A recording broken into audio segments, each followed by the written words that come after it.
Good afternoon. I want to call this meeting to order. Thanks everyone for being here. I know we're starting a little earlier today, so we appreciate your patience and your eagerness to help and serve our community and our students. With that, I'll start out with our board norms. And bear with me here just a moment. Okay.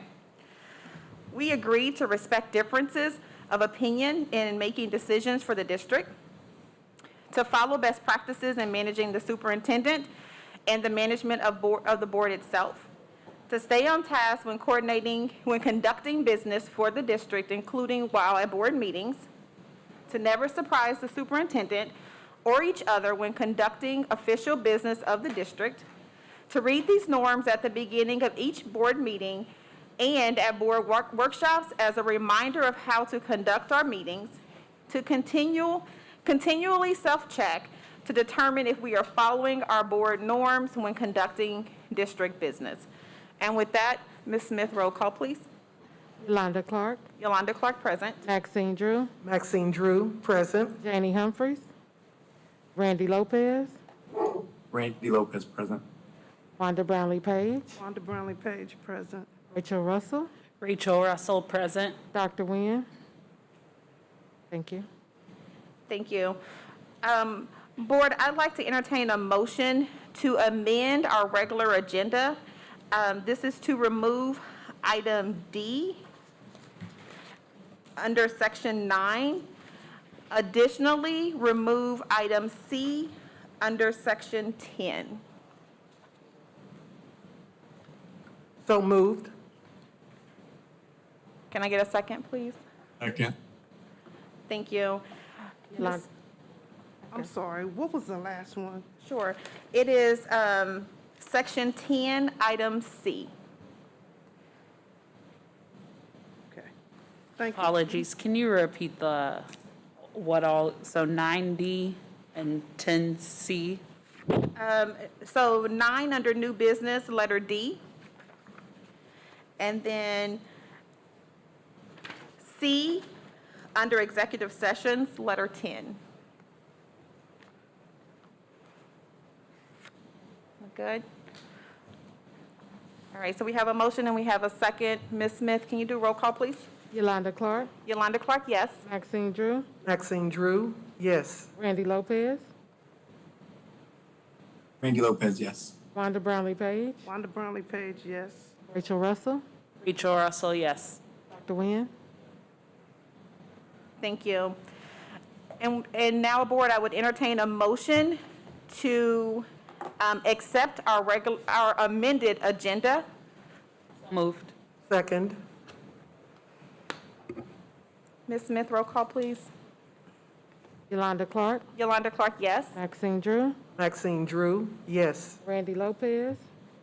Randy Lopez, yes. Wanda Brownlee Page. Wanda Brownlee Page, yes. Rachel Russell. Rachel Russell, yes. Thank you.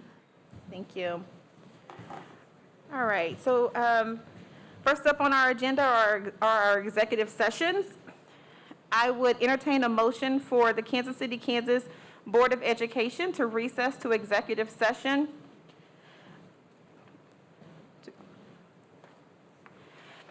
To recess to executive sessions for consultation with the attorney on matters which would be deemed privileged in the attorney-client relationship under the Kansas City Open Meetings Act for 20 minutes, starting at 4:36. So moved. Second. Ms. Smith? Yolanda Clark. Yolanda Clark, yes. Maxine Drew. Maxine Drew, yes. Randy Lopez. Randy Lopez, yes. Wanda Brownlee Page. Wanda Brownlee Page, yes. Rachel Russell. Rachel Russell, yes. Dr. Nguyen. Thank you.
All right, I would entertain a motion for us to return back to regular session.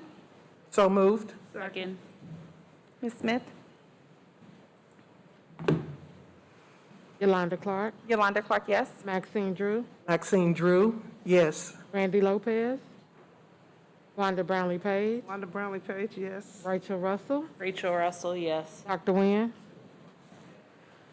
All right, board, and now I'll entertain a motion for the board to recess to executive session for teacher negotiation pursuant to the exemption from employee negotiations under Kansas Open Meetings Act. We will be excused for 10 minutes, starting at 5 o'clock. So moved. Second. Yolanda Clark, Yolanda Clark, yes. Maxine Drew, Maxine Drew, yes. Randy Lopez, Wanda Brownlee Page, Wanda Brownlee Page, yes. Rachel Russell. Rachel Russell, yes. Thank you.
to regular session.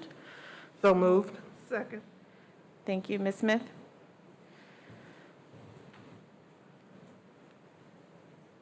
Yolanda Clark, Yolanda Clark, yes. Maxine Drew, Maxine Drew, yes. Randy Lopez, Wanda Brownlee Page, Wanda Brownlee Page, yes. Rachel Russell, Rachel Russell, yes. Dr. Nguyen. Thank you. Thank you. And now, Board, I'd entertain a motion that we extend the executive session for another 10 minutes, going in at 5:12. So moved. Second. Yolanda Clark, Yolanda Clark, yes. Maxine Drew, Maxine Drew, yes. Randy Lopez, Wanda Brownlee Page, Wanda Brownlee Page, yes. Rachel Russell. Rachel Russell, yes. Thank you.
back into, I'd entertain a motion to call us back into regular session. So moved. Second. Ms. Smith? Yolanda Clark, Yolanda Clark, yes. Maxine Drew, Maxine Drew, yes. Randy Lopez, Randy Lopez, yes. Wanda Brownlee Page, Wanda Brownlee Page, yes. Rachel Russell, Rachel Russell, yes. Dr. Nguyen. Thank you. All right. And so now we get a chance to celebrate our employees and our students. And so thank you for being here today, our audience members, and we are excited to be able to hear about all the great things that are taking place. With that, it looks like Ms. Mitchell.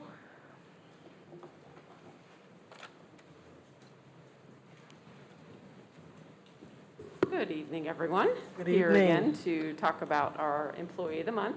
And tonight we have Mr. Brock Benorden, which is our high school math teacher at Wyandotte High School.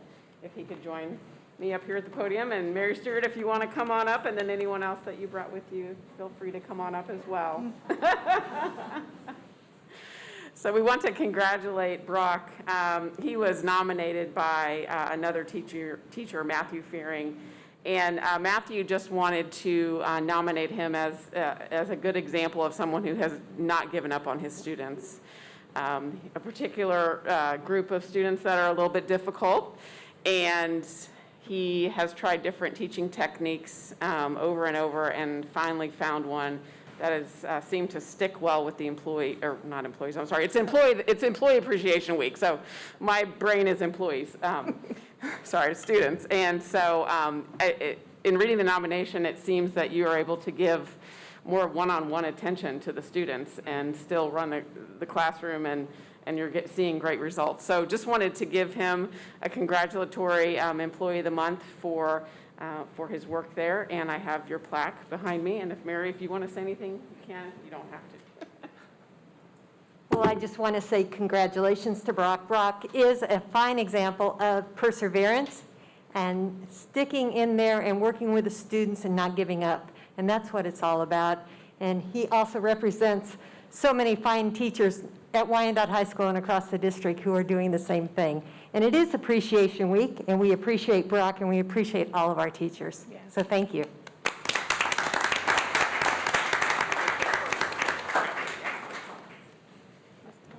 I go with you? Yes, you do.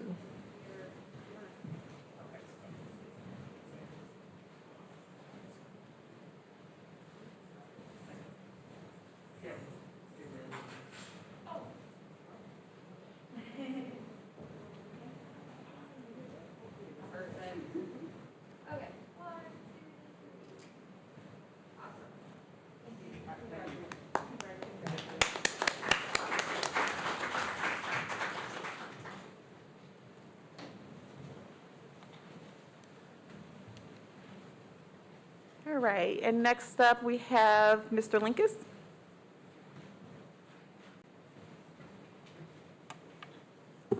Good afternoon, Board, Vice President Clark, Dr. Stubblefield, fellow members of the Board. Thank you for the opportunity to introduce our Students of the Month.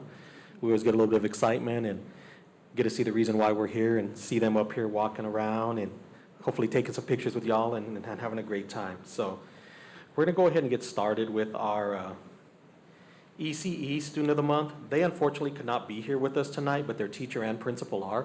So I'm going to go ahead and have them come up. But if we can show, let me see. If we can just get her picture showing up top, that'd be great. Her name is Ariana Be, and she is an ECE student at the KCKPS. We're trying. There you go. All right. Yes. Sometimes I'm technologically challenged, so I apologize for that. But if we could have Ashley Franchette, who nominated her, come up, and Principal Turi, so please come on up.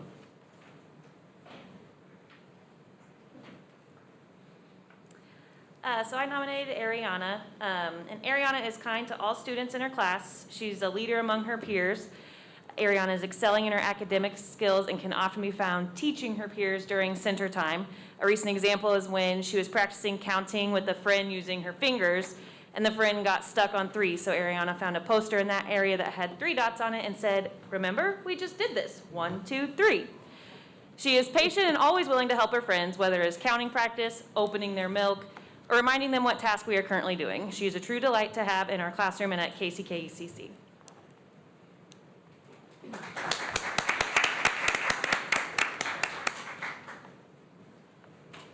And I'll go ahead and give you her medal to go ahead and take to her. We'll also be dropping by the school. We have gift certificates that we'll be passing out. Unfortunately, with us being off last week, we didn't get a chance last week to go take pictures with the kids, but we will be doing that.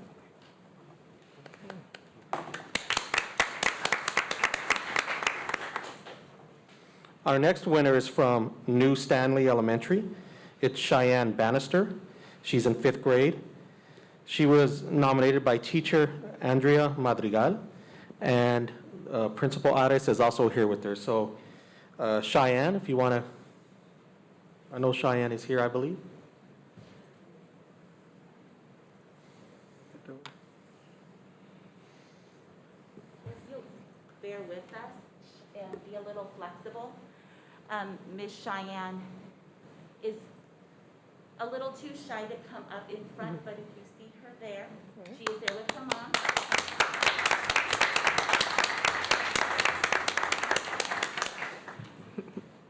I'm going to share one of the pieces in here where her friend Naima wrote that Cheyenne has been one of her best friends since kindergarten. And even in her darkest moments, Cheyenne makes sure to be at school, to handle what she needs to do and to push through it. And her being here today, it was a struggle coming back from spring break. And there's a lot of changes going on. We know what it's been like through COVID, but there's been other things that her family has dealt with as well. So just knowing that she gets to school, and she is one of our Quest students in 5th grade. She takes on different tasks that other students are afraid to take on. Her friends say that she's willing to listen to them when they struggle. She helps them through it. She doesn't tell them, oh, you do it this way. She's understanding and finds a way to help them get over the hurdle. So she's one of the great leaders in our classroom. Even though she deals with so much internally, she puts on that brave face, and she seeks out the help that she needs when she needs it. So I do want to say thank you to everyone in our classroom who nominated Ms. Cheyenne, and everybody on our staff who helps her through to help her be successful, because she is one of the pieces that makes our classroom the success that it is. So Ms. Cheyenne, I want to say thank you for coming tonight, and it's almost done.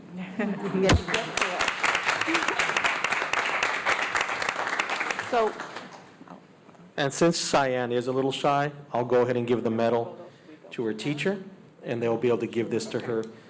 Mom, thank you for bringing her, and Cheyenne, thank you for being here. Thank you.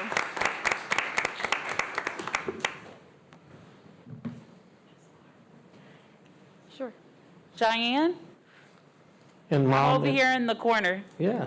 I just wanted to share that we are so grateful that you are here. And earlier today, right before our meeting, we got an invitation to the Quest presentation night. And I look forward to seeing your work and what you've accomplished throughout your elementary time over the last 2 years at that night. So thank you for being here tonight, and thank you for being such a hardworking student.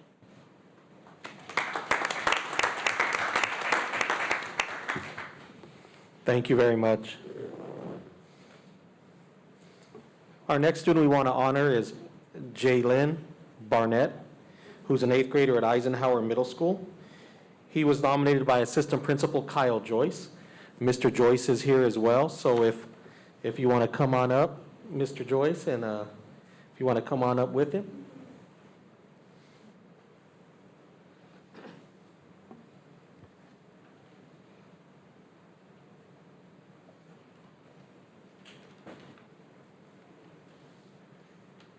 Good evening.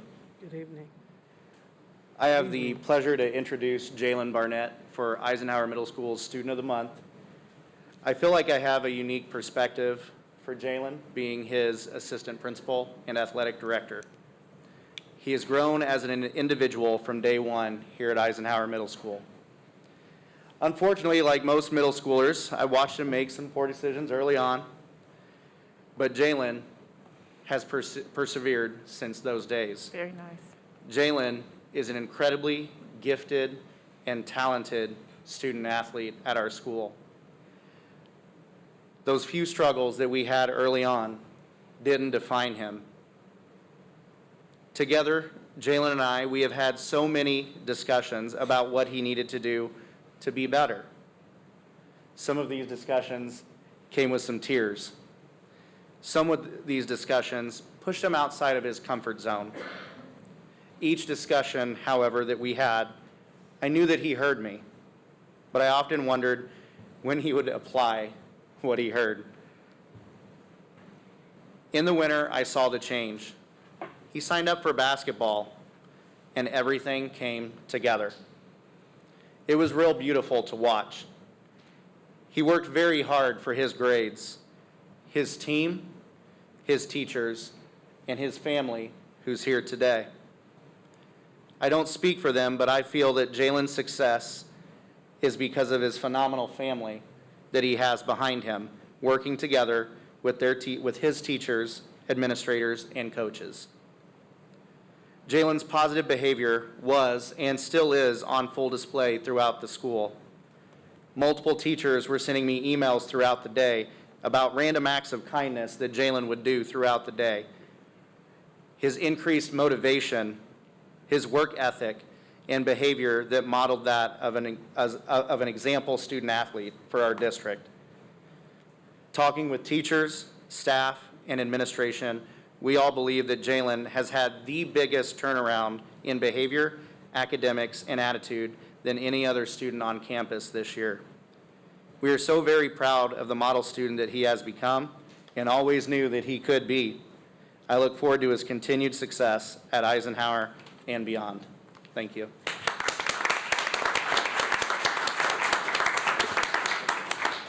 So Jalen, I'm going to go ahead and present you with this medal on behalf of Kansas City, Kansas Public Schools.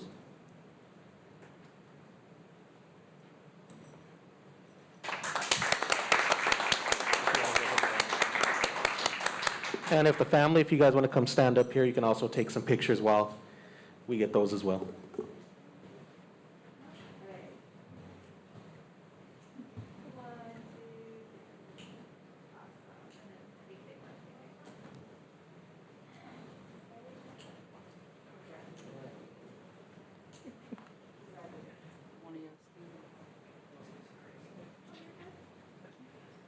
Good one.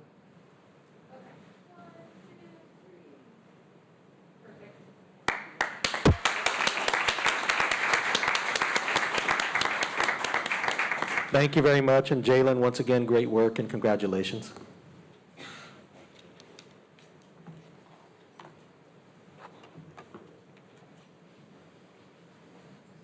Our last student of the month we'll be presenting is from Sumner Academy. It's Carla Meraz. She was nominated by Janae Anderson, who's a college advisor. I did not see Miss Anderson here, but I did see Mr. Malone. So if Miss Anderson walked in, she can come up as well. But if Carla and Mr. Malone can please come up to the podium.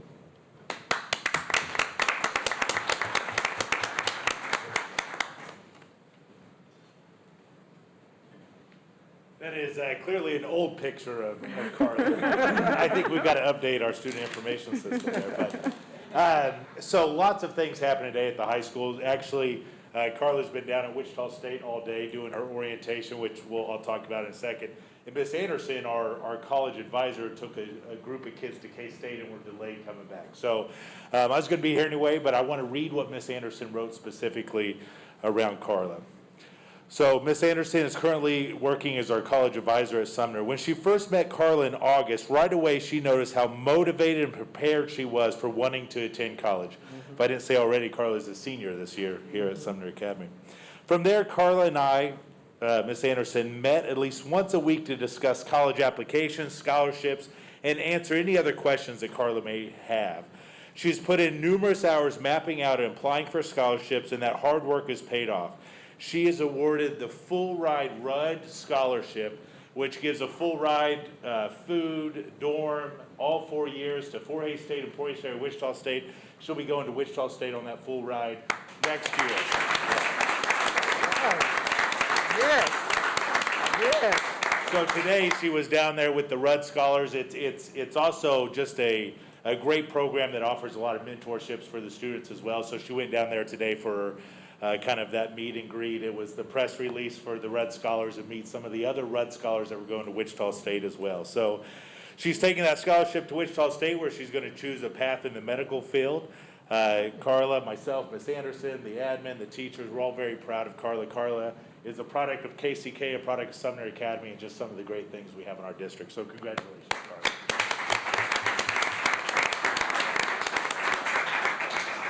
And I'd also like to give you a medal on behalf of the Kansas City, Kansas Public Schools. Carla, congratulations.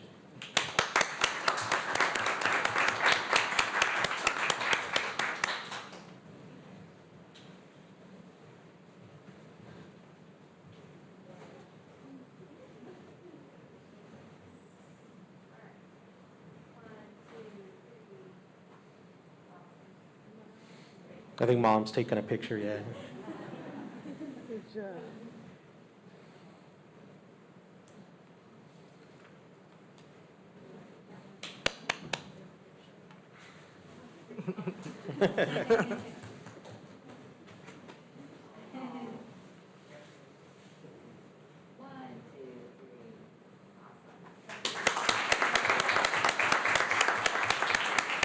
Carla, congratulations once again, and muchas gracias a la familia por acompañarnos esta noche. Yes. Thank you very much.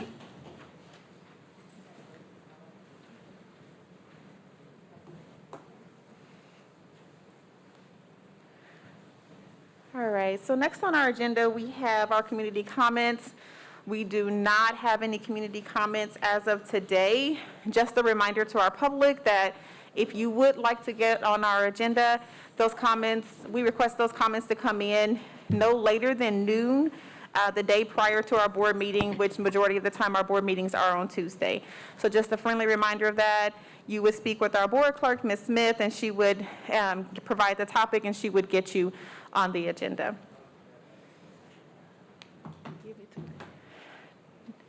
Next up, communications. I'll hand it over to Dr. Stubblefield. Good evening, everyone. Good evening. It's great to be back after a long spring break, and I hope that everyone took some time to relax and enjoy whatever you enjoy doing and spend some time with family and friends. I just have, I have a few reminders and announcements. I'll start by saying 7 schools in KCKPS will be recognized by the Kansas State Department of Education for making a notable difference in student achievement. The KCKPS schools are a part of 100 schools in the state that will receive the Challenge Award for Outstanding Achievement on the 2021 Math and Reading Assessment results. The schools are Sumner Academy of Arts and Science, Emerson Elementary School, Bertram Carruthers Elementary School, John Fisk Elementary School, Mark Twain Elementary School, Thomas A. Edison Elementary School, and Arrowhead Middle School. Join us in congratulating these schools along with the students, teachers, parents, and school administrators that support them.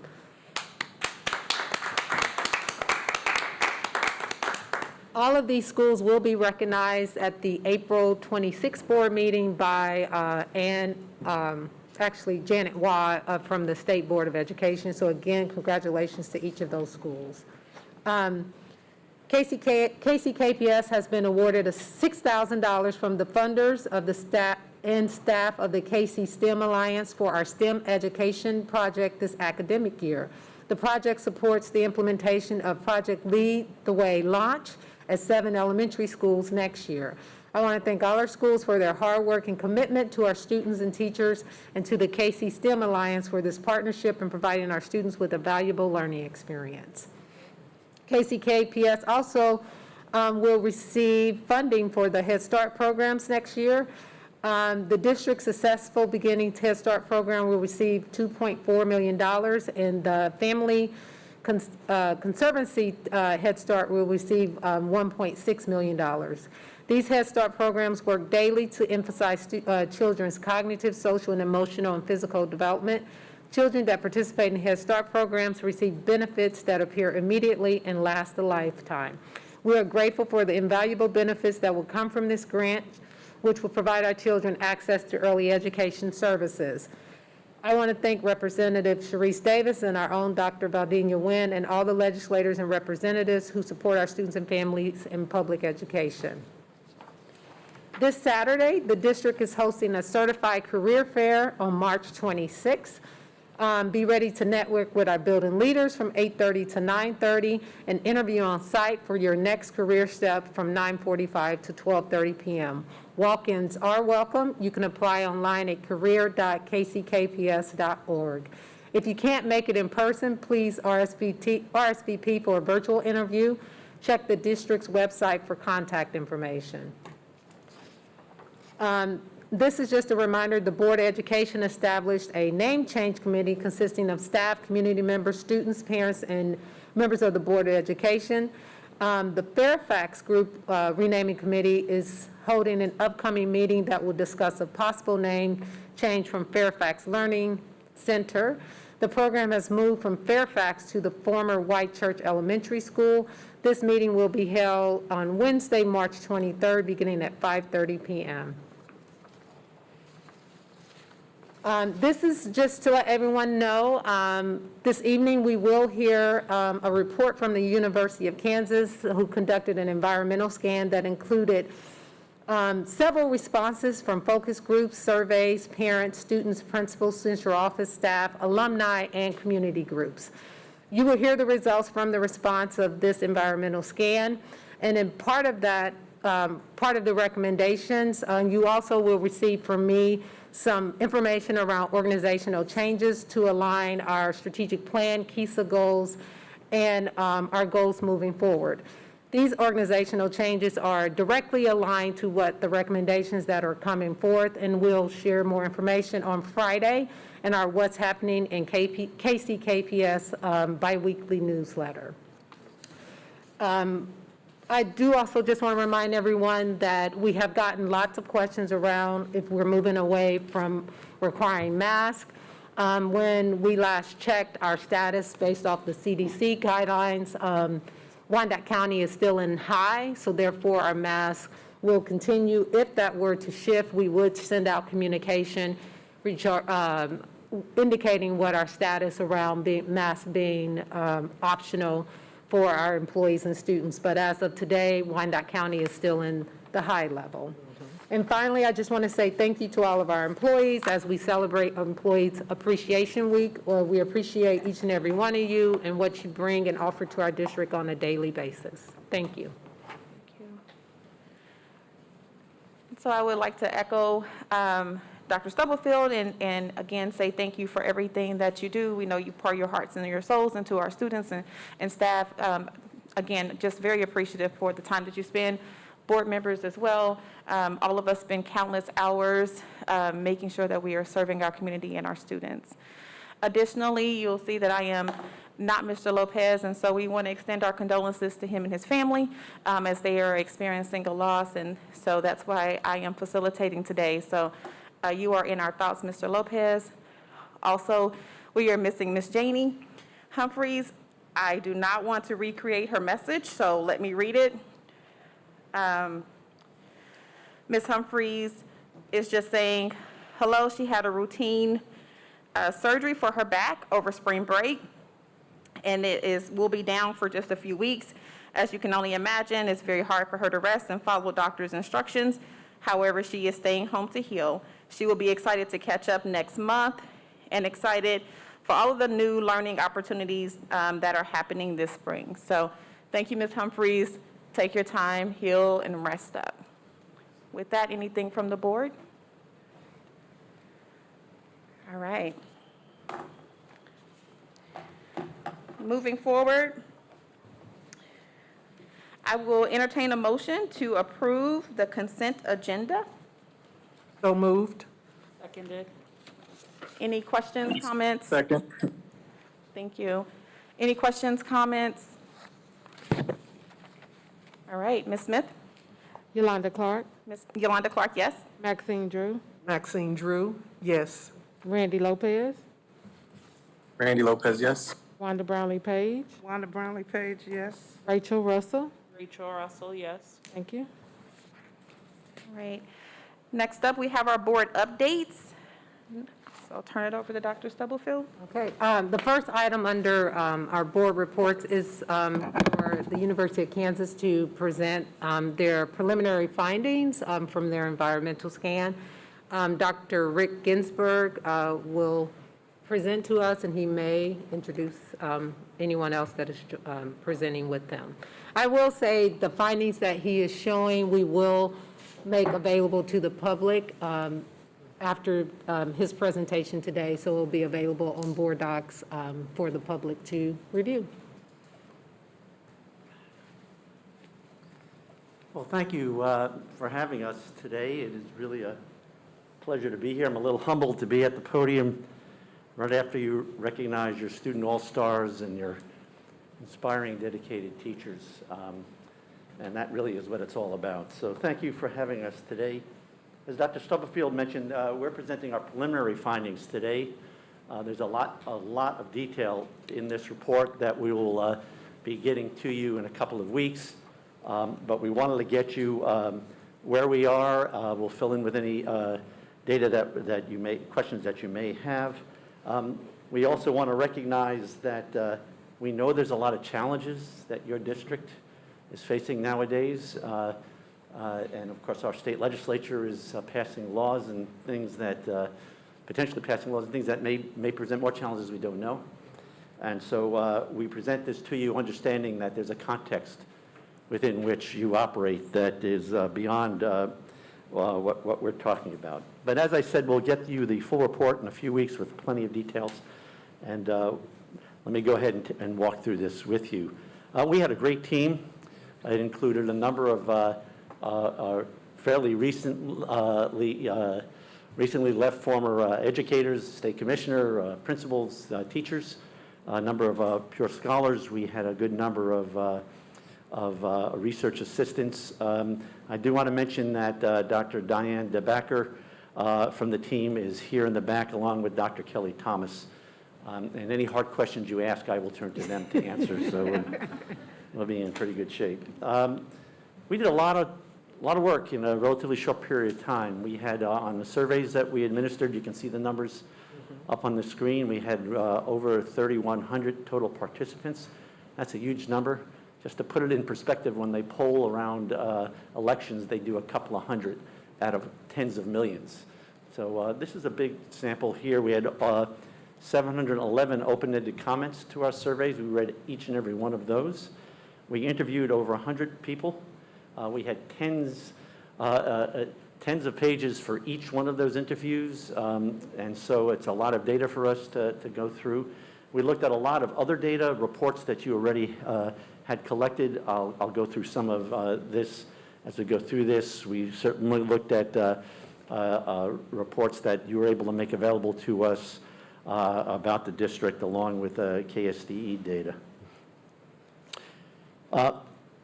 Again, I've started on introductory remarks. Let me just go through it again. This district has a lot of strengths, a lot of dedicated people working here, and its share of challenges. And that's be no surprise to any of you, or hope that what we can do is help you move along in some areas. You have a new superintendent, Dr. Stubblefield, and she asked us to join in to do some work so we can maybe identify some of the areas that you could focus on in moving the district forward as you move along. We collected a lot of data, as I pointed out.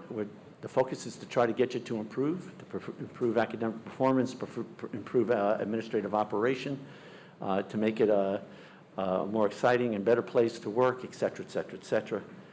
We do want to say this, though, that given the challenging context of COVID, and we're all still wearing these things around our face, I do want to say that one nice thing about COVID is that it does make some of us better looking wearing masks, so you're all lucky with that. But there's been leadership turnover here dating back to when Dr. Lane was superintendent. That's 4 superintendents in less than 4 years. That's a lot.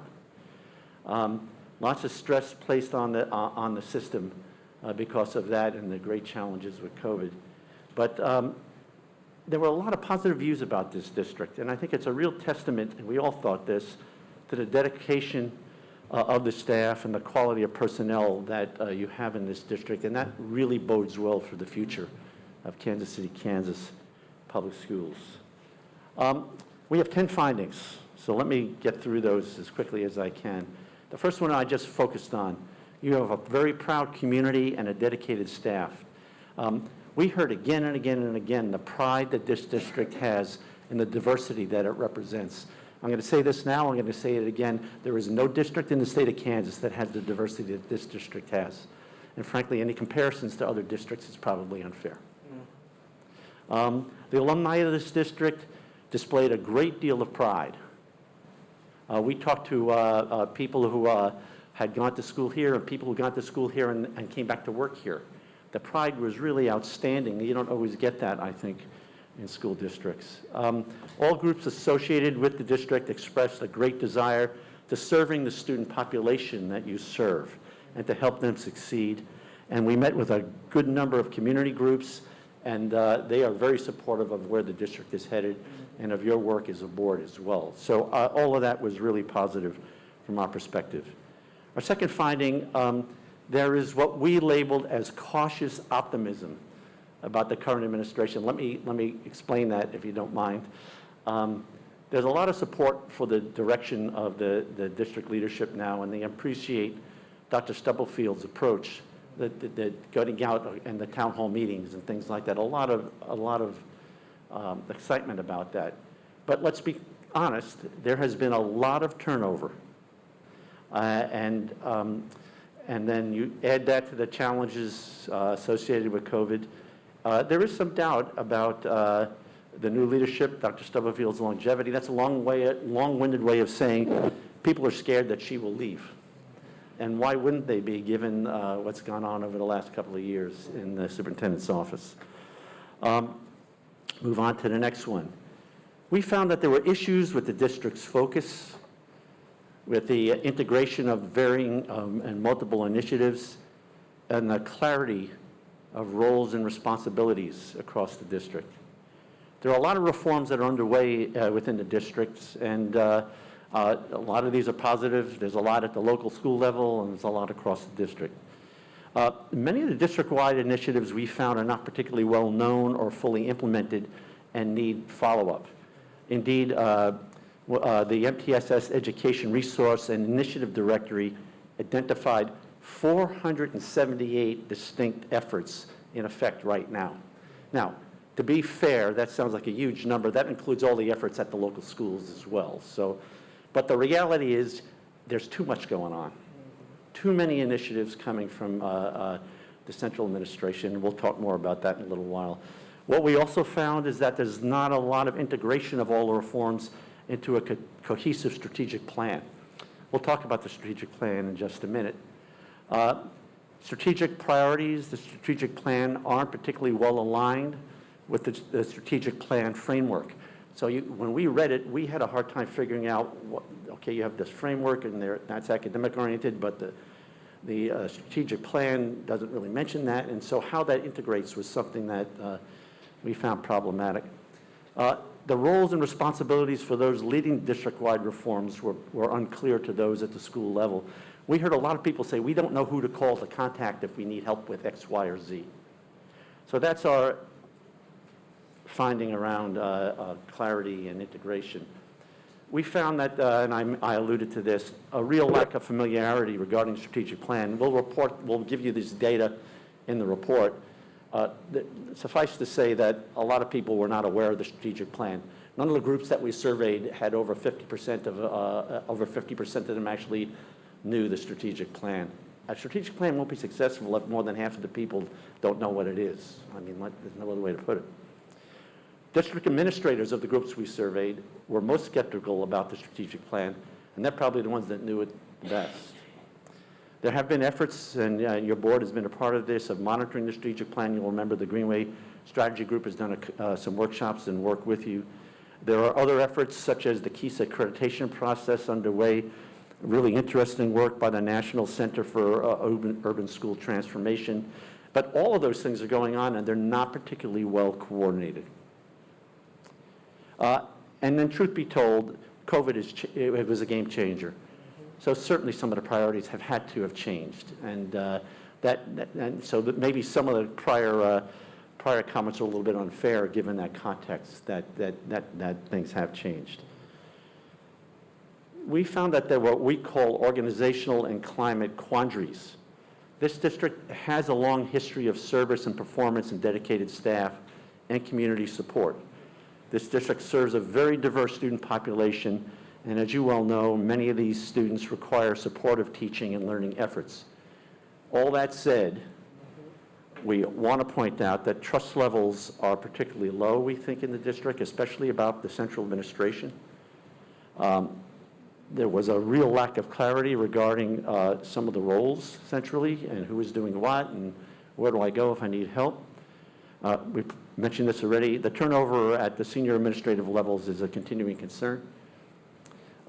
Several areas, one we looked at in some detail, special education, and one we didn't look at at all, human resources, both need adjustments and development, according to the data we collected. We found that safety for students was problematic. Less than half of the students indicated they felt safe going to school. We asked some questions about racial discrimination and sexual harassment. As one might expect, most of the sexual harassment, racial discrimination that was reported was student to student. You'd get that in any school district, to be honest, but there were some levels involving adults as well. That certainly is something that needs to be examined. There were some issues with work environment at the local schools, but that was not district-wide. It was, pockets, things that we didn't really know what to do with that other than just to mention that some people did mention that. Sixth finding. There were concerns, there needs to be a comprehensive and cohesive communication strategy. There were a lot of concerns about the communication related to reforms coming from central administration. Now, it is true that building leaders get weekly newsletters with a lot of district information. Some love that, to be fair. Others just said that it was a bit cumbersome and hard, could be more focused. There might be ways with hot links and things to maybe help people out with that. Parents did get district communications over electronic and social media. For some that was great, and for some it was overwhelming. Especially if you have multiple children attending different schools, you're going to get a lot of stuff. And so it's just another thing to think about as you're thinking about the communication strategy. We did talk to families, community groups. The groups whose primary language is not English really appreciated the efforts that the district makes to translate messaging. I want to tell you, we appreciate how you helped us get our surveys together and doing that. I think you do a really good job. A few did say that more of this at the initial points of contact with front office staff might be helpful, although that's a big ask. We understand. Seventh, this one's around data. Better data are needed to support measurable targets and ongoing feedback. Teachers did report that they use data to drive their classroom decisions. Principals said the same thing, and I think there's a lot of data at the local schools that is being used to drive instructional decision-making.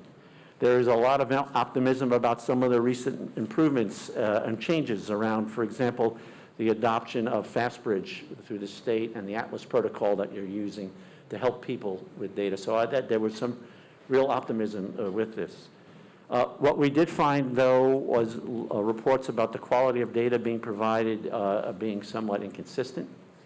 The validity of the data sometimes being questioned. Sometimes it just wasn't clear or was just completely lacking around various reforms. And maybe this falls more into a recommendation than anything else, but what we found was that for each reform there has to be clear goals, measurable goals, and data reported so people can make adjustments along the way, and that wasn't always happening with each of the initiatives that people talked about. Our eighth one is about special education services. This is not unlike any other district across the United States.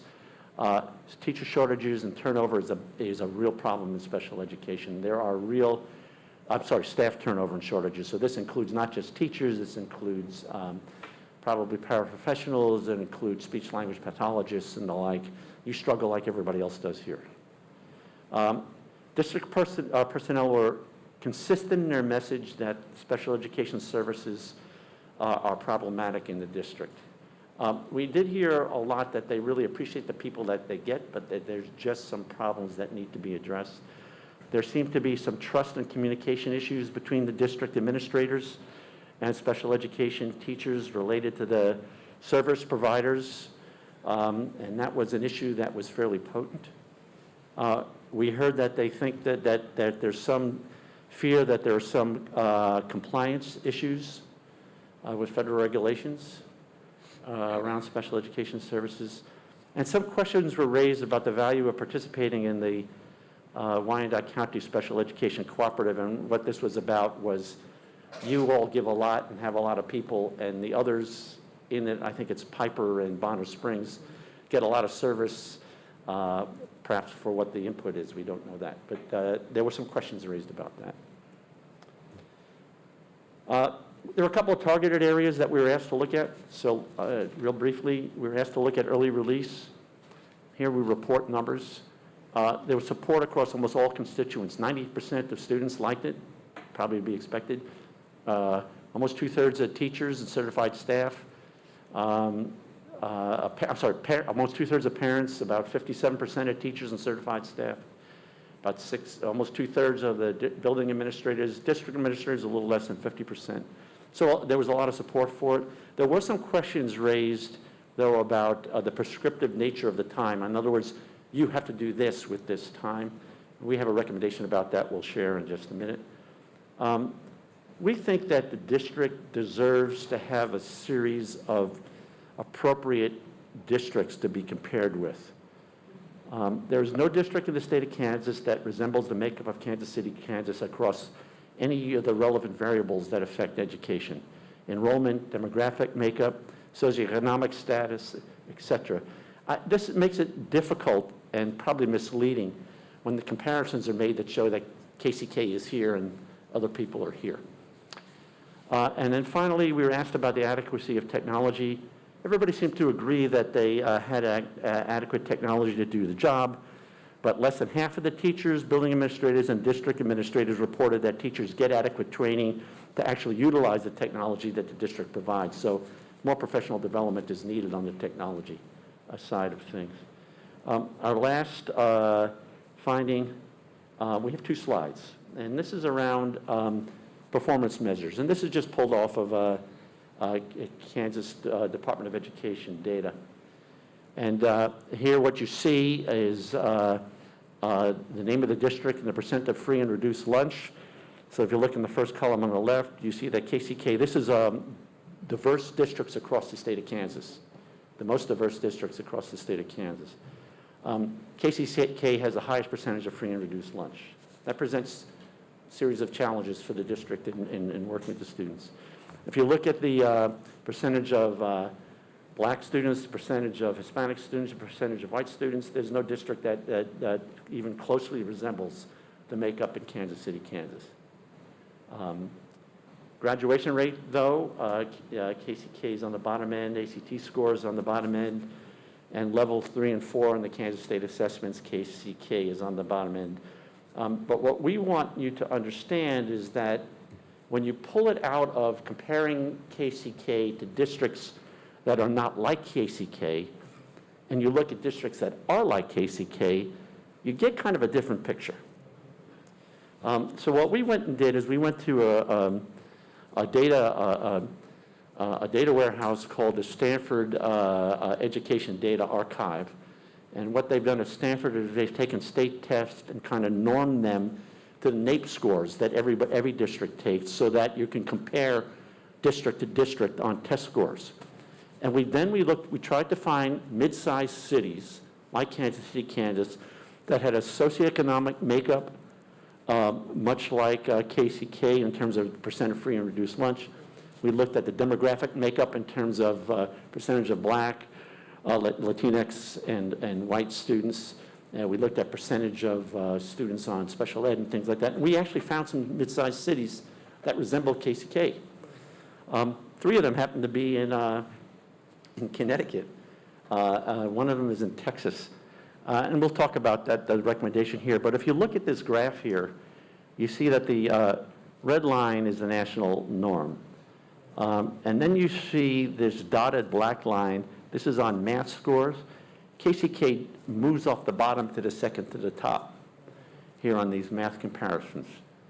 Now, in reading it, it's a little bit different, and in other subjects, it's a little bit different. But our point is that you should be comparing yourselves to districts that are like you. You can't get away from what the state is going to do.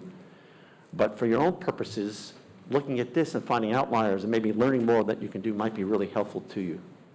So we wanted to not just present you data that says, that slams you, but says that, you know what, in some ways you're not doing as bad as some of the other comparisons might suggest.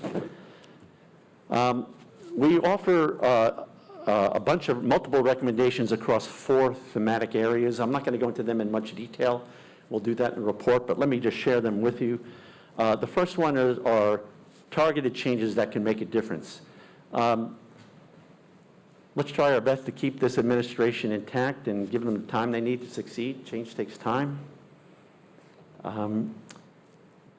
You do an okay job with this, but I think, I just sat here and I was, you get emotional hearing about these kids that are doing so well. Celebrate your district successes at all levels more visibly. And based on what we heard from your alumni base, you use them to help you. There's a lot of pride in this community for Wyandotte County and for the KCK Public Schools. That can be really helpful.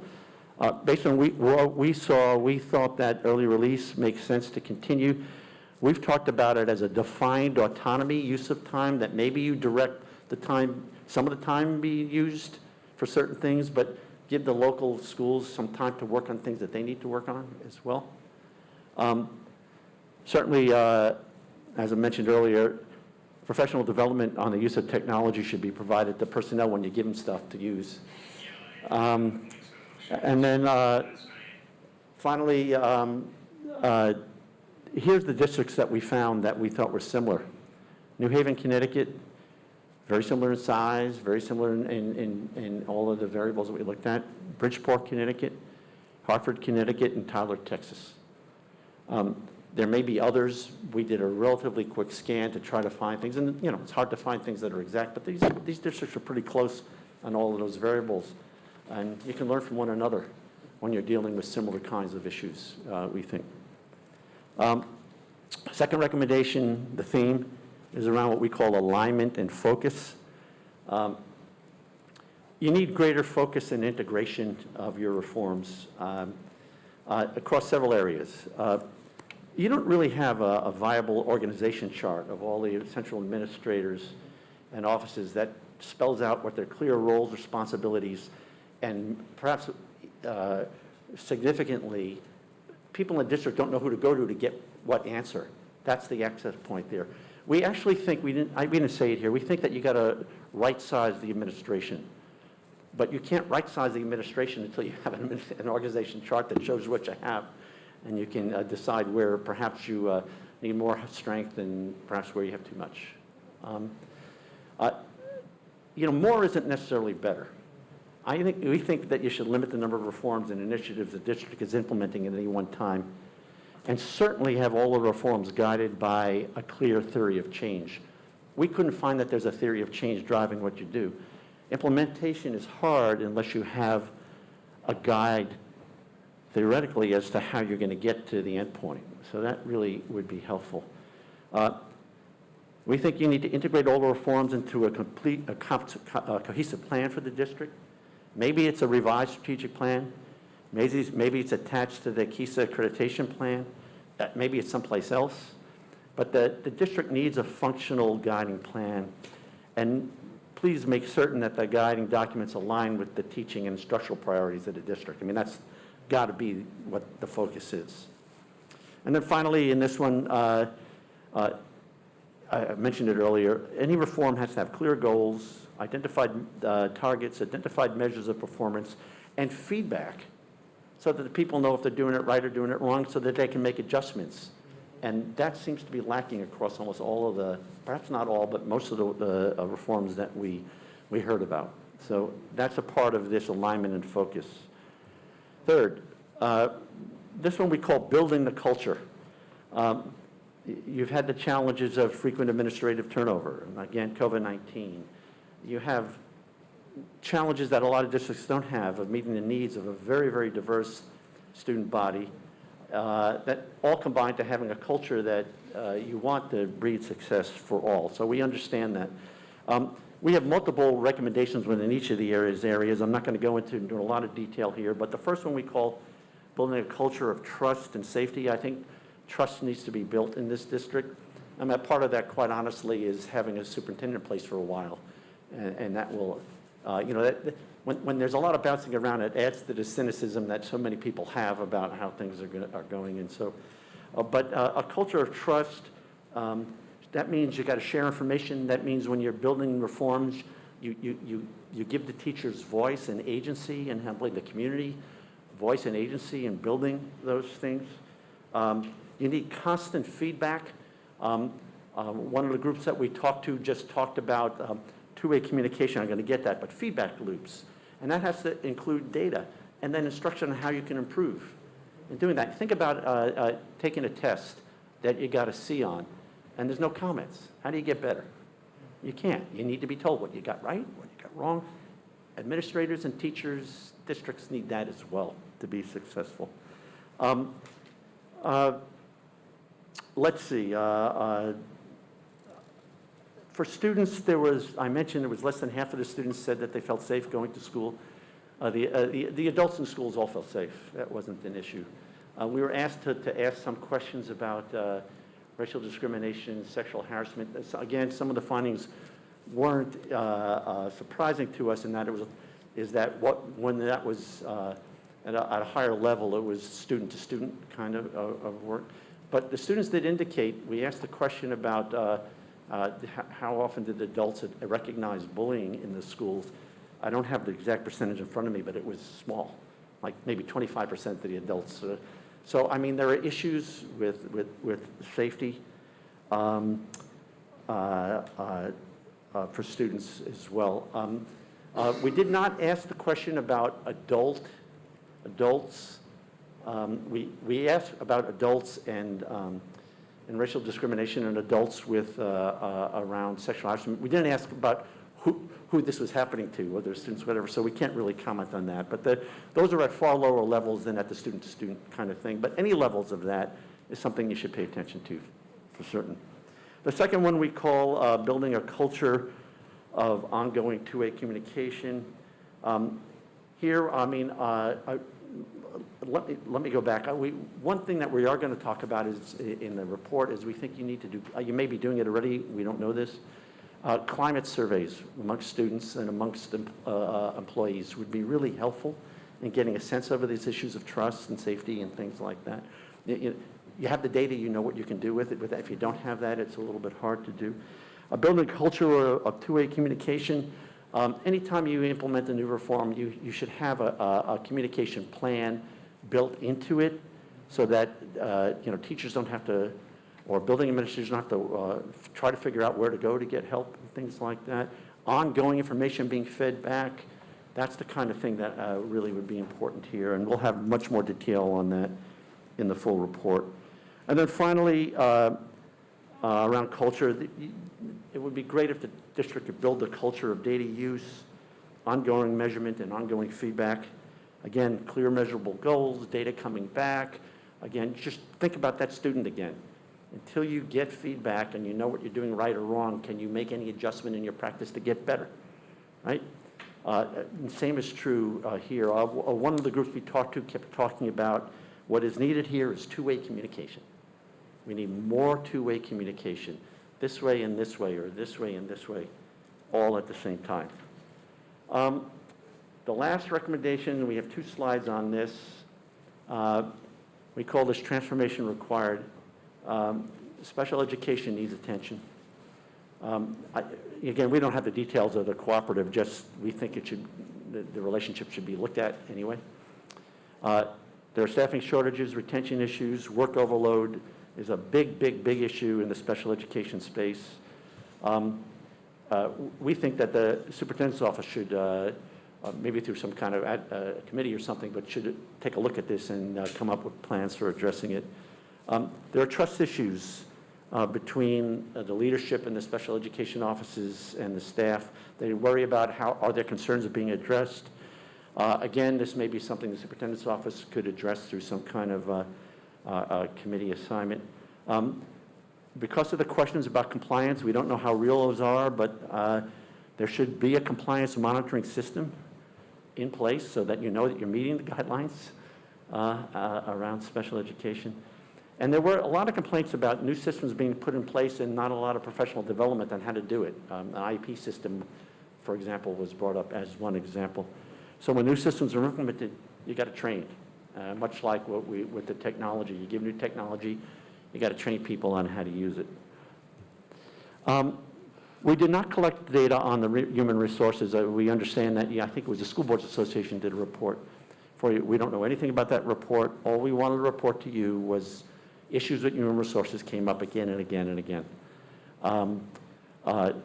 There were communication issues related to HR matters that just came up with multiple groups that we interviewed. So you have this other report, but we wanted to highlight that we did hear that and did not ask that. We heard that when we asked questions about communication.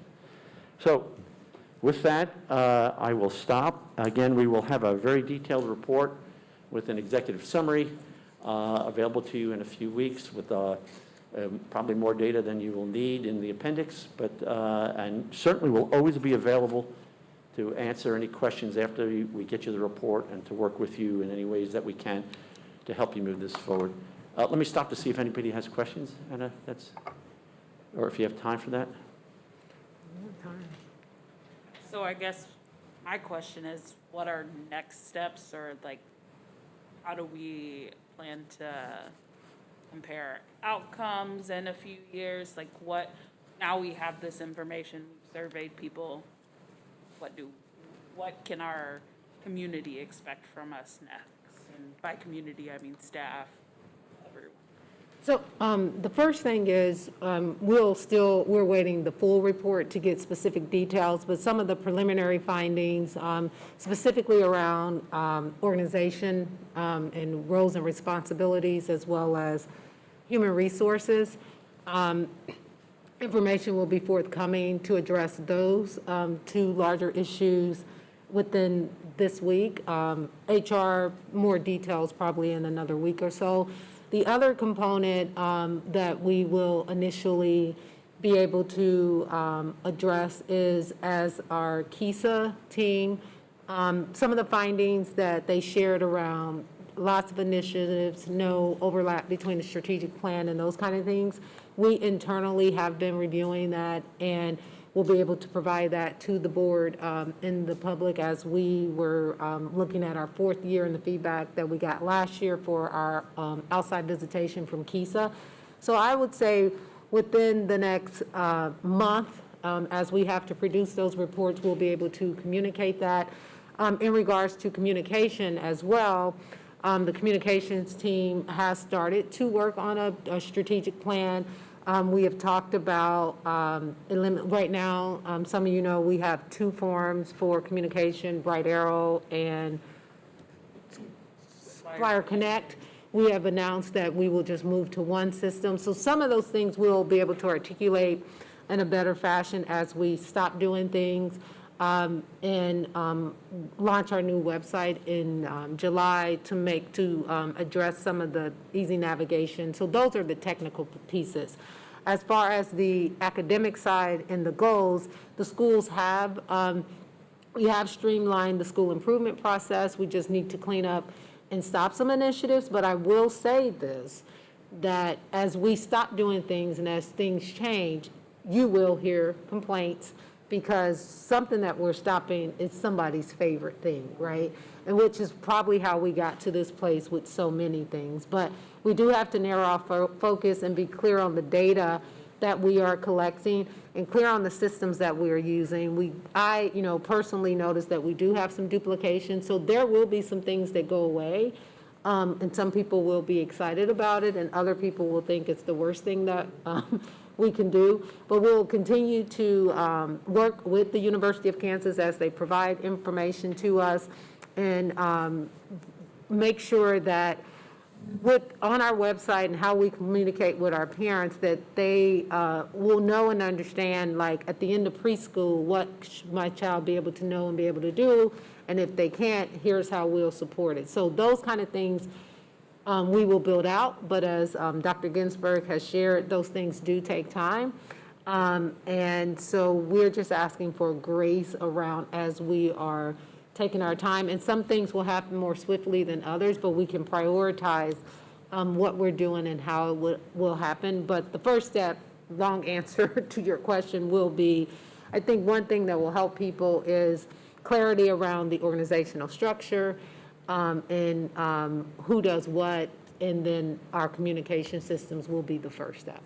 I do want to say on the communication side that our focus is really, there's a lot of good communication that's taking place here. Our focus is really on communication around reform initiatives. Yeah. And things like that. So I do think that there's, that needs to be clarified. And what Dr. Stubblefield said, there's a lot going. It doesn't mean that any of them are necessarily bad. It just means that each, human beings in schools and whatever have capacity issues. And so you have to, look, I remember at KU, I recall that we were going through a strategic plan, and a former provost had 19 things, and we all agreed, let's do 3. I mean, you can't do 19 things well. You can do 3 pretty darn well. So that, I don't know what the number is, but that's the focus that we would talk about. But you're right, that doesn't necessarily mean that the things that you discontinue are bad. It just means there's only so much you can do and do well.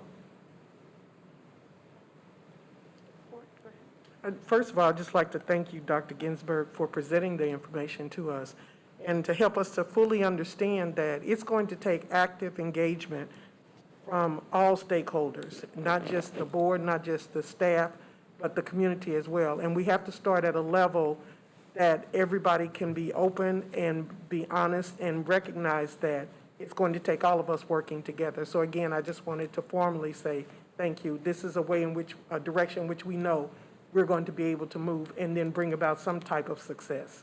I thank you for that. You start from a place of love. People love this district. Mm-hmm. People like working here. I mean, the number of people we talked to that had been here 10, 20 times, it was terrific. So you've got a base that can do things. Right. Now, it's,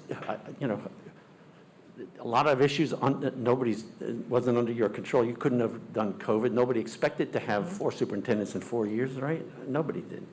So you got a good place to start. Yes. And I think, as Dr. Stubblefield said, it sounds like already on the right path. Yeah, thank you. Yep. Agreed. Anything else, Ms. Page? No, I just wanted to say thank you too, because I think you touched on all the concerns most of us have. And again, change is a big word. For some, it's a bad word. And for some, but if we want what's best for our kids, then we have to begin to address these things.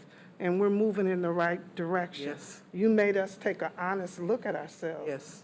And it's out there. We can't run away or get mad. If we're really here for the kids, then let's make it work. And that's something we all have to challenge ourselves to do and get behind our superintendent, get behind the board, what have you.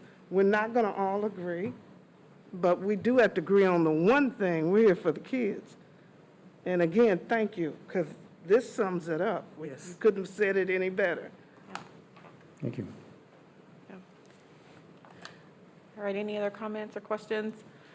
Like everyone said, thank you so much. Thank you. We'll get you the report, and if you want us back to talk about any of it, you please, we'll be here. Thank you. Thank you.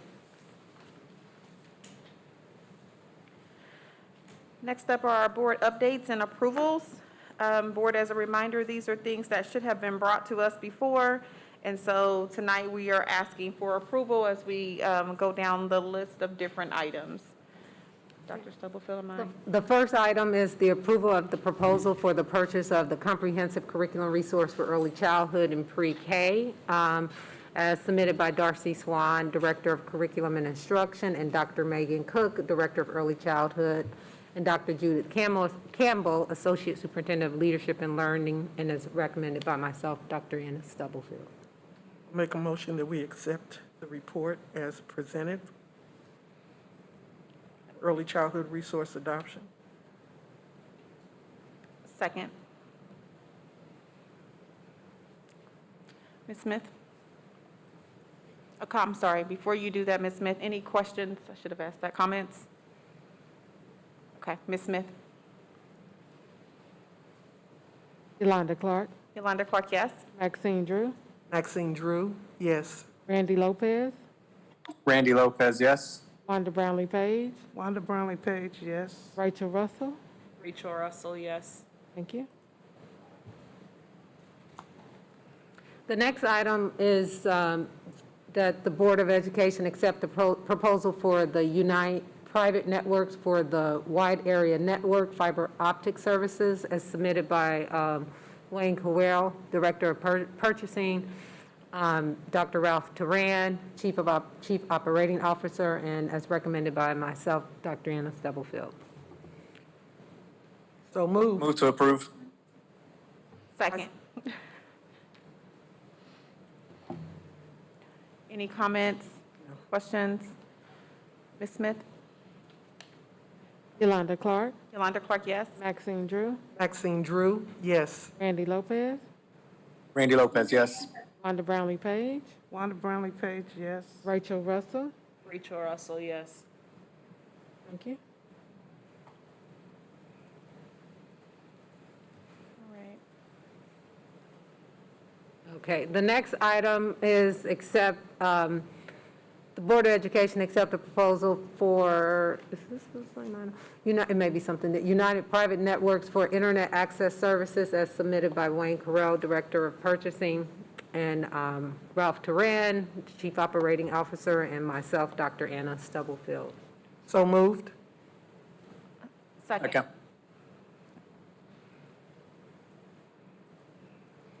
Any comments, questions? Ms. Smith? Yolanda Clark, Yolanda Clark, yes? Maxine Drew, Maxine Drew, yes. Randy Lopez, Randy Lopez, yes. Wanda Brownlee Page, Wanda Brownlee Page, yes. Rachel Russell. Rachel Russell, yes. Thank you.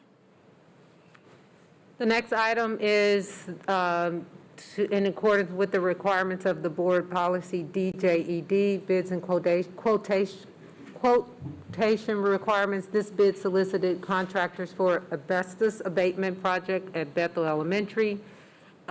Bids were advertised publicly, and we're asking the board to improve the low bid from Gherkin Environmental so that the asbestos abatement project at Bethel Elementary may begin. So moved. Second. Any comments? Ms. Smith? Yolanda Clark, Yolanda Clark, yes? Maxine Drew, Maxine Drew, yes. Randy Lopez, Randy Lopez, yes. Wanda Brownlee Page, Wanda Brownlee Page, yes. Rachel Russell. Rachel Russell, yes. Thank you. The next item is the Kansas City Board of Education approved the bid received from Time Key Enterprises in the amount of $550 for window replacement projects at Whittier Elementary and North Central Office Early Childhood Center, as submitted by Wayne Carell, Ralph Duran, and recommended by myself, Dr. Anna Stubblefield. So moved. Second. Any comments? Ms. Smith? Yolanda Clark, Yolanda Clark, yes? Maxine Drew, Maxine Drew, yes. Randy Lopez, Randy Lopez, yes. Wanda Brownlee Page, Wanda Brownlee Page, yes. Rachel Russell. Rachel Russell, yes. Thank you. All right, so next item we have is recommendation that the Kansas City Board of Education approve the purchase of the Robotic Artificial Intelligence UVC and spray disinfectant robot for the USD 500 non-public schools, Bishop Ward High School, as submitted by Lisa Walker, Executive Director of Federal Programs, Dr. Ralph Turan, Chief Operating Officer, and as recommended by Dr. Anna Stubblefield, Superintendent of Schools. So moved. Second. Any comments, questions? Ms. Smith? Yolanda Clark, Yolanda Clark, yes. Maxine Drew, Maxine Drew, yes. Randy Lopez, Randy Lopez, yes. Wanda Brownlee Page, Wanda Brownlee Page, yes. Rachel Russell. Rachel Russell, yes. Thank you. Thank you. Next up, we have that the Kansas City, Kansas Board of Education approve the purchase artist service from J.T. Daniels in the cost of $20,000 for the painting of murals at F.L. Schlegel High School as submitted by Yolanda Thompson, Principal of F.L. Schlegel High School, Wayne Carell, Director of Purchasing, Ralph Turan, Chief Operating Officer, as recommended by Dr. Anna Stubblefield, Superintendent of Schools. So moved. Seconded. You find any comments or questions? Ms. Smith? Yolanda Clark, Yolanda Clark, yes. Maxine Drew, Maxine Drew, yes. Randy Lopez, Randy Lopez, yes. Wanda Brownlee Page, Wanda Brownlee Page, yes. Rachel Russell. Rachel Russell, yes. Thank you. Okay. Next, that the Kansas City, Kansas Board of Education accept the low bids for 2022 summer painting projects from LRJ Contracting for painting projects at F.L. Schlegel School in the amount of $43,310. Centra Pro Painters for painting projects at Washington High School in the amount of $38,650.14. Centra Pro Painters for painting projects at John F. Kennedy Elementary in the amount of $21,249.46, as submitted by Wayne Carell, Director of Purchasing, Ralph Turan, Interim Chief Operating Officer, and as recommended by Dr. Anna Stubblefield, Superintendent of Schools. So moved. Seconded. Any comments or questions? Ms. Smith? Yolanda Clark, Yolanda Clark, yes. Maxine Drew, Maxine Drew, yes. Randy Lopez, Randy Lopez, yes. Wanda Brownlee Page, Wanda Brownlee Page, yes. Rachel Russell. Rachel Russell, yes. Thank you. All right, next, that the Kansas City, Kansas Board of Education approve ESSER 3 as submitted by Tracy Kaiser, Executive Director of Business Operations, and as recommended by Dr. Anna Stubblefield, Superintendent of Schools. So moved. Second. Second. Any comments, questions? So I had emailed and I had requested that we hold off on voting on these items. I believe that there have been numerous changes, numerous questions from board members, as well as an updated document was just provided yesterday that I think we don't make budget decisions quickly in any other process. And so I think there is still some work and some discussion that should be had regarding some of the items that we are allowing or approving or saying we are supporting, or just responding to questions, because I think there are some things that popped up today for the first time that I've no idea where they came from or what the background, as well as I suggested items that have been added and board members asked additional questions as well. So that is why I will be voting no tonight, because I think there is additional conversation that needs to be had.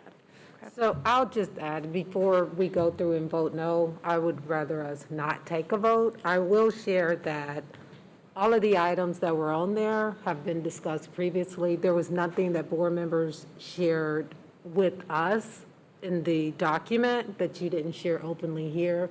And there were no items on there that we didn't provide information to board members around. So I would rather us not take a vote, because what I will say is this discussion around ESSER $3, which there are important decisions, have been taking place since last summer. And the process to get it approved at the state takes anywhere, and Tracy, you can chime in, minimum 12 weeks, but more so than that. And I have gotten specific questions around, KCK and whether we actually need the dollars because of how long we've been dragging it out and not necessarily accessing the dollars. We did get the grace of time because they did not start to review ESSER 3 until the start of this particular year. So when I was getting those questions from some elected officials and community members, we did have that.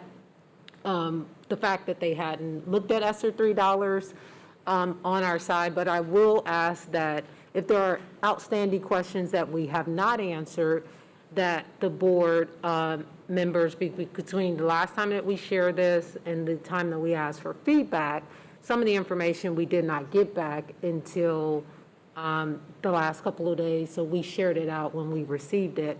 So my only ask from the board is if there, whatever additional discussion we need to have today, we go ahead and have that. And then whatever additional information you need, we will make sure that we provide, and we will bring this back for a vote. The board, I think our next meeting is March 30th. Is that correct, Ms. Smith? Yeah. So we will bring it back on that particular day if all of the questions have been answered. I will also say that within, similar to ESSER 2, by submitting the items in the broader categories, you do have the ability to go back to adjust and change. It's not committing you wholeheartedly to something. Anything that is approved here, once we actually go out and do it, if it's not, there were questions around things that were already approved in ESSER 2, that it's a done deal. Like, for example, people asked about who's the director of health services. That position was hired back in like September, October. That information was there to share, to say, here's how we allocated monies. But anything moving forward, we have to bring back to the board to be approved before we can actually go do it because of the dollar amount. So I don't know if the board was clear on that portion. This is clearing, like, here are the broad categories, here are some of the things. And if the board and/or administration were to say, this is not going to work, we would have had the approval from the state. That turnaround is a lot quicker than submitting the initial application, which can take up to 3 months, just depending on when the state board meets and other things that are coming up and questions that they may have regarding the items on there. So I would rather us not vote than for people to vote no, because that perception, if somebody's not actually watching the meeting live, looks like we're not supporting this. Yeah. So before we could do that, Ms. Page, I'm going to answer your question, and then it would have to be withdrawn. We can't, so Yeah. we'll work through those logistics here. Ms. Page? No, I was just going to say I agree with Ms. Russell, because I had sent some things in, and I didn't see it added. I didn't see a change in the Some of way- those things are not allowable use, like Okay. to renovate a school, that's not an allowable use. You Okay. can, for a modular, like if it's attached to a current school, and Dr. Turan can speak to that, but you can, like, for example, at Emerson, they have modules, right?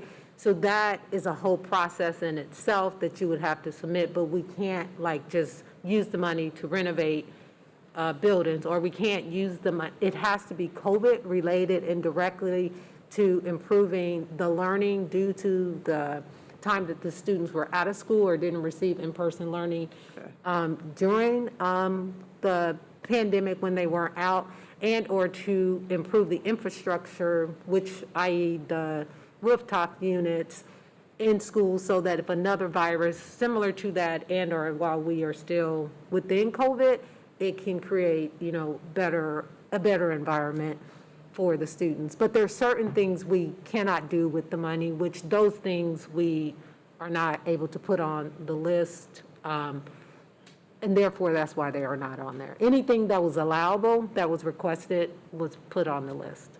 Okay, because that wasn't one of mine. Mine had to do with some things we voted on, I thought, went in repairs a building, and it was over there, and then all of a sudden it came under the ESSER plan. So in that particular case, when we look at our capital outlay and those kind of funds, so if it's allowable in ESSER, it's fiscally more responsible to pay for it out of ESSER, because then it'll free up capital outlay money to address things that are not allowable in ESSER, like possibly updating a school and some of those other things that came up.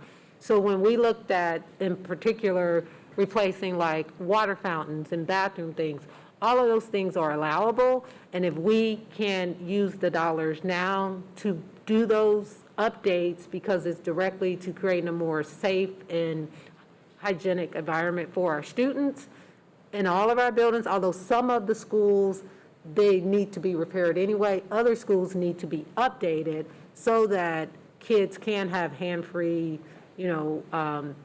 fountains in the bathroom, or replacing all of the water fountains at the level that it needs to be replaced in all of our schools, so that kids can fill water bottles and we don't have to keep spending money on these kind of things. So when we looked at those things, if it was good for one school, we just scaled it across all schools, because then that would provide equitable access to all of our students if our schools were lacking that. Or like I also mentioned, providing tutoring for parents to help their kids, because a lot of them, the new math is confusing, and I thought if we had the money, and the kids are behind, they were behind before COVID, not, before you came. So I'm just saying, why not offer some tutoring for parents to give them tips on reading and math so that they can help their children? And that was something I wanted to see in that, since the funds are available. So that was added, and that was part of my email about the problematic piece, was that it was not updated. So what was sent out in the end of the report and what's now in board docs didn't get updated till yesterday. And I was concerned that we as board members didn't know what exactly we were voting on, because there were different versions floating in different places. And so that is why I bring the concern today, that I would like to make sure that we are being transparent. There was also, I mentioned community transparency and putting this up on the website. That has not happened. I was told that would happen. And so those are the concerns that I bring, is when I'm told something, I have the expectation that it's going to happen, because that's part of the trust and transparency and the stakeholder engagement piece that I'm looking for out of ESSER 3. Not that I want to hold it up, but the fact that we said that we were going to do these things, and if we pass something along and don't do those things, then it looks like we weren't transparent at all. And so that's where I think even in the survey, we talked about trust in the community. If we say we're going to do something, we have to do that before, even if we're passing whatever time frame. And that's my additional question: was there a time frame or a date? Because with all due respect, I was not here last summer, so I'm going to ask the questions before I say anything. And, so and I that's where respect that the timeline, they put it out there and then they said this will happen, but there's no hard stop. Like, we could wait until 2024 when we can't spend the money to submit it. What will happen is you don't have time to spend the money. I will own it didn't get put up on the website, not making excuses. There have been some changes within our communications department. So Edwin is here. We will make sure that that document, the PowerPoint that is in there, is put on the website today. I'm just saying whatever process we need to do to withdraw it. I don't want it to be a no vote and then it comes back and we have to. We hear and understand those components. I will address, the things where we have fallen short. But I will say that some of the information around recommendations we did not receive until a few days ago, and staff were on vacation. And that's our reality, when we're coming off spring break, rolling into a board meeting. Okay. So with that, Ms. Drew, I think it would be up to you. I would like for us to vote. I think us formally making sure that the decisions that are going to be made, professional trust in how things are going to be handled is here now. And so my recommendation is that we continue on with the vote, and if it passes, move on. If it doesn't, we can come back and look at it later. But it's on the agenda, and despite what has been said, and I'm not in disagreement what board members have said. It's on the agenda. Let's make the decision as a board as to whether we will agree or pass. And I respect what Dr. Stubblefield is saying, but I think it's something that we need to move forward with. If it is an area that we need to look at a later, so what Wanda suggested in tutoring, we can add that in. But right now, we have to move forward as a board in a school district to be able to make sure that we're going to do the right things in using these funds. And that's just my suggestion, and I'm not in a disagreement with anybody. No disrespect. I hear what you're saying, but if we still have time, the 30th will not kill us to wait till next week. And then we may have more people here to make that decision. It's not going to die. If we decided on the 30th, I think we can move on and get some things done. Okay. Hey, this is Randy, and I'll just chime in real quick. Thank you, everybody, for the discussion. I appreciate the due diligence of the board, individual board members, and trying to make sure that we're all on the same page and understanding what's presented in front of us. And so I think absolutely that's part of our role and responsibility as a board. So, and I don't disagree, and there's some questions, there's some things that maybe didn't get, put on the website or whatever the case may be. But I am also a little bit frustrated with just, we've been having this conversation around ESSER 3 funds for at least 2 board meetings, maybe longer. And we've known about, ESSER 3. And I think, our administration, our leadership has really tried to answer all the questions that have been presented to them and done their due diligence as well to make sure that they present a recommendation that that they put in time and that they feel is strong and that they feel is right for our district, for our students, our staff, and our families. So, I don't know if we're taking a vote or not, but I am just, we've had this conversation for several board meetings now, and that's just the frustrating piece for me is that we just keep kicking, pushing this down the road, and this just continues to delay some potential supports for our students and staff by continuing to delay this. And so I would just ask that if we do have questions, if there are some concerns, or if there are some additional thoughts, please make sure that those are in the hands of our administration. And I know, and I know, several of us have sent emails, but if there's additional information that's required, please make sure that our administration has that so that we can make an informed decision so everyone's concerns, questions, or thoughts are addressed. But, good conversation. I know we may not all agree on everything, but good conversation. But that is a little bit frustrating for me. So Randy, I hear you, and I just want to make sure that I'm on the same path. So it has been, ESSER 3 has been on the meeting agenda. They have asked for items, but we actually did not receive a budget with numbers until March 4th. Today is March 22nd, and I want to be clear that it's not as though we have just had this budget for 8 months. We've had this budget for not even 1 month. We were told of suggestions, we were told of what potentially we would want to see, and we were provided this actual report. And so I guess I'm not understanding your frustration that and I don't have to understand, you're right, we can agree to disagree, but I just want to be clear that we've only had this for not even a month.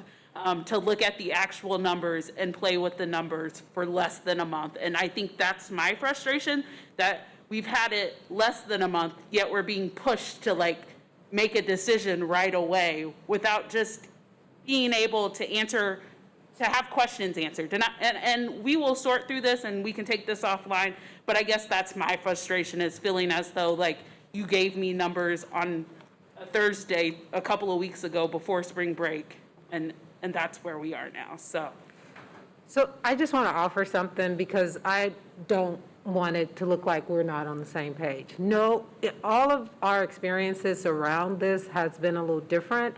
We actually brought this forward December 7th, and Rachel, I respect you weren't on the board, so there may be, that's where some of, I respect that and I understand that. So again, I really appreciate Randy and Ms. Drew saying we should move forward. I do want to honor putting the PowerPoint on the website and bringing it back on the 30th will be my recommendation, because I do not want it to be printed anywhere that there was a split vote on $80 million to address the learning loss and the infrastructure around COVID connected to Kansas City, Kansas School District, because that's not where each of the board members are individually. It's more about the nuances. So that's where I stand. I just don't want that to be a part of our history. So I would rather us push pause, answer whatever questions. Everybody has all of the information, and we bring it back on the 30th if all of the questions and those things have been honored and fulfilled. Greg, Mr. Goheen, if the maker of the motion doesn't want to withdraw the motion, can we make a motion to table the motion as long as it has majority votes? You can make a motion to table the motion, understand that if you table the motion as opposed to it being withdrawn, that when we come back to it at the next meeting, it's the tabled motion that is before you for vote, not a new motion or not a revised ESSER funding plan or anything else. So it would be, so if it comes back, if you table it, you come back at the next meeting, and I think it's technically tabled to the next regular meeting. And when you come back to that next regular meeting, you are voting on the tabled motion rather than a new motion with any revisions to the plan. Does that make sense? So what is shared today? I'm sorry, yep, I got you. the best route would be to withdraw the current motion as presented. Is that right, Mr. Goheen? Yeah, if the board does not want to vote on the motion that has been made, best way to handle that would be to withdraw the motion, but that's a decision for the person who made the motion. There's a motion second, so it's pending right now. Okay. But she said she wasn't going to withdraw it. So it goes back to what you just last said, that we can ask that it be tabled. So the next time we meet on the 30th, we could bring it back up and then vote on the motion. And then we would essentially vote no to the current motion. Yeah, Then- although I think technically it would go to the next regular meeting rather than the special meeting on the 30th. Okay. The tabled motion, I believe, would not go on to a special agenda. I think that would be set on the next regular session. Okay. Next regular meeting. Madam Vice President, out of respect for what Dr. Stubblefield has asked, even though I don't want to, I will take back the motion that I made. Okay. Thank you, Ms. Drew. And do we need a second for I think that? the second needs to agree. Who was the person? I was the second. I would agree with that. Thank you. Did we get it right, Leslie? So Ms. Drew is agreeing to withdraw her motion. Yes, I am. And Ms. Clark is seconding that motion. Yes. So with that, I think that topic we will revisit.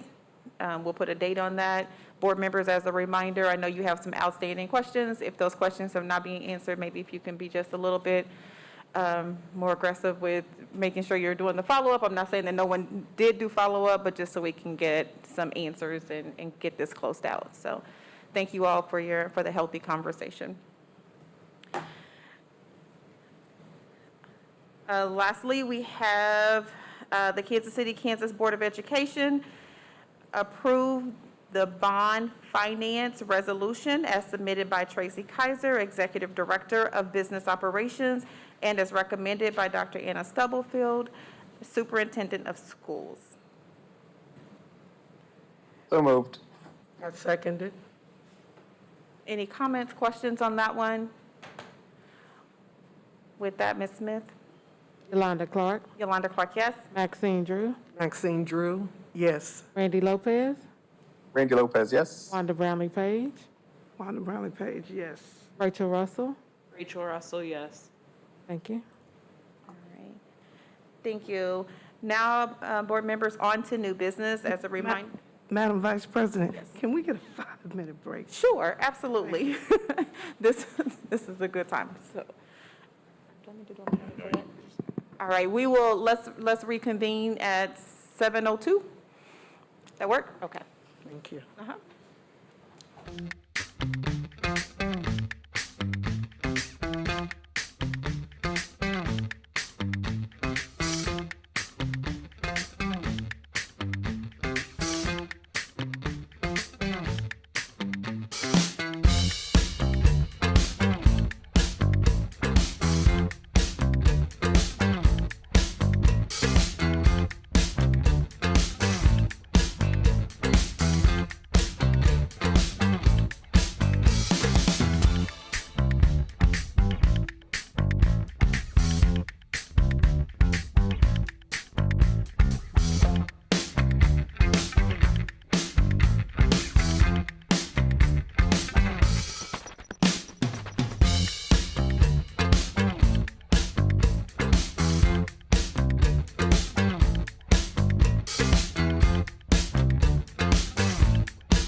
meeting back into session.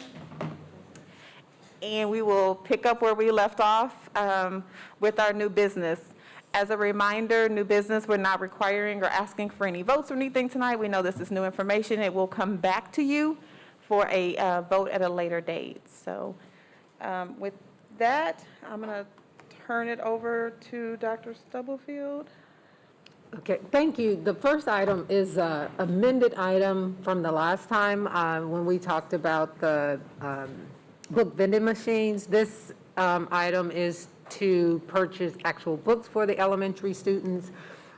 It would be 3 books per elementary school student, 2 books per middle school, and 2 books per middle school student. And so Lisa Walker is available, I think, online if you have any questions regarding that.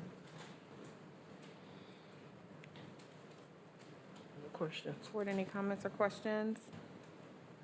Okay. Do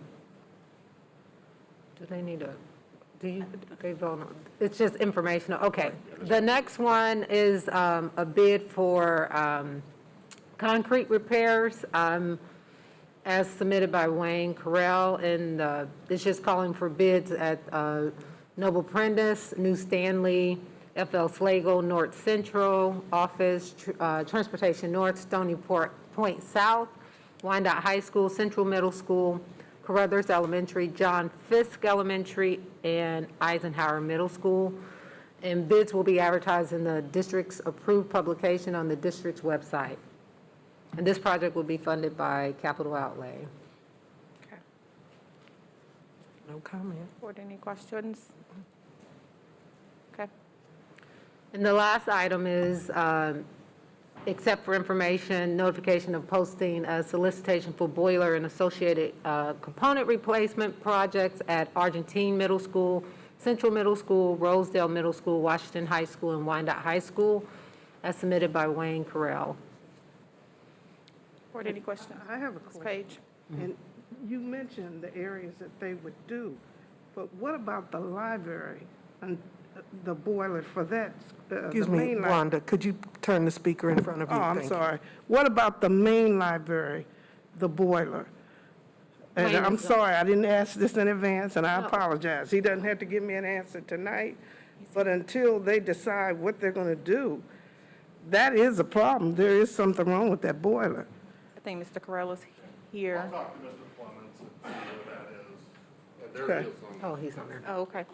And when he goes to answer that, if he could loop in, I'm trying to understand Central, and I know there are other conversations that need to be had. Like, is this an investment?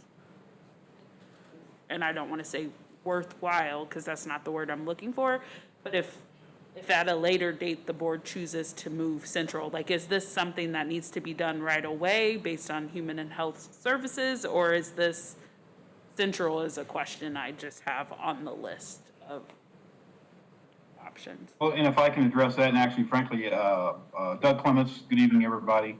And Ms. Page, honestly, I'll have to get with our pipe fitter foreman, Steve Knight, to talk about the library. I don't have information with me right now to address that fully, so I don't want to give you any false information. I know that one did not come up in our conversation, so let me talk to my staff, and we'll come back with an answer on that. Okay, I appreciate that. Yep. And then as far as Central Middle School, honestly, that's a very good question. You know, from my perspective right now, we've got to take care of the buildings that we've got. We do have some issues with that, and I think for at least in the I mean, I don't know. I think you're probably alluding to the possibility of maybe a replacement for Central Middle School. I don't know that any of us know when and if that might happen. So I do feel like in order to maintain a proper environment in the school, we would go ahead and do that, unless you want me to go ahead and hold off. And is this the boiler closest to the parking lot, or the one, and maybe I'm thinking of two different systems, or the one that's right next to the building? Yeah, those are actually, I think you're thinking of the cooling towers that are outside. The boilers are actually inside down in the lower part of the building. There's actually several boilers that serve that building, and I don't recall off the top of my head how many are there. at And I Central Middle School. appreciate that reminder. So is that the area where mold and other issues may still exist as well? No, this is actually in a kind of more of a sub-basement, kind of a mechanical room is where the boilers are. And if I remember right, I think there's 4 or 5 down in that area. Not connected to the bathrooms? No. Okay. Thank you. All right, board members, any other questions? All right. Dr. Stubblefield, thank you so much, Mr. Corral. I think that's everything. The last item was removed. Okay. Yep. All right. We are on the home stretch. So next up we have 2 executive sessions. So I will start with entertaining a motion that I don't see here. Ms. Clark, Yes, Dr. Stubblefield can go ahead and, read that one. Okay. Dismiss. Oh, staff, you do not have to stay for the final 2 executive sessions. You're free to go. Okay. Thank you. And then I will entertain a motion that the board recess to executive session to discuss the board clerk evaluation pursuant to non-elected personnel, exception to the KOMA for 15 minutes, starting at 7:10. So moved. Second. Yolanda Clark, Yolanda Clark, yes. Maxine Drew, Maxine Drew, yes. Randy Lopez, Wanda Brownlee Page, Yes. Rachel Russell. Rachel Russell, yes. Thank you. I wasn't in there the last time.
I don't have enough votes. We need you. Thank you. All right, Board, I entertain a motion to come back into our regular session. So moved. Moved. Second. Thank you. Ms. Smith, roll call. Yolanda Clark, Yolanda Clark, yes. Maxine Drew, Maxine Drew, yes. Randy Lopez, Wanda Brownlee Page, Wanda Brownlee Page. Rachel Russell. Rachel Russell, yes. Thank you. Thank you. Now I would like to entertain a motion to recess to executive session to discuss the superintendent evaluation pursuant to non-elected personnel, exception to the KOMA for 20 minutes. Can I get someone to, So moved. Second. Ms. Smith, At what time? starting at 7:28. Yolanda Clark, Yolanda Clark, yes. Maxine Drew, Maxine Drew, yes. Wanda Brownlee Page, Wanda Brownlee Page, yes. Rachel Russell. Rachel Russell, yes. Thank you.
All right, board members, I would entertain a motion for us to return back to regular session. So move. Second. All right, thank you. Ms. Smith? Yolanda Clark, Yolanda Clark, yes? Maxine Drew, Maxine Drew, yes. Wanda Brownlee Page, Wanda Brownlee Page? Rachel Russell. Rachel Russell, yes. Thank you. Just a few reminders, you have a list of upcoming agenda items, so just if you can pay attention to those and save those dates on your calendars. Well, and these are also things that will show up on our actual agenda, so I jumped ahead there. And with that, this meeting is adjourned.